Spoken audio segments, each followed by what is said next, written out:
జపమేమి చేసెనో జనక మహారాజు కళ్యాణ రాముని కాళ్ళు కడగా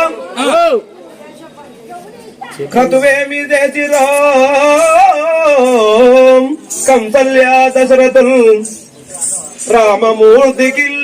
జో జోయని జోలపాడం నోమేమి నోచనో నోమేమి నోచనో బామామని సీత రామమూర్తికి తలంబ్రాలు పోయం ఏ తపస్సు ఫలించి వాల్మీకి మహామౌని ఏ తపస్సు ఫలించి వాల్మీకి మహామౌని భక్తి రామాయణము రాసి ముక్తి చెందే పూర్వపుణ్యమేమి పొంగెను భూ ప్రజల్ కళ్యాణ రాముని దర్శనము చేయ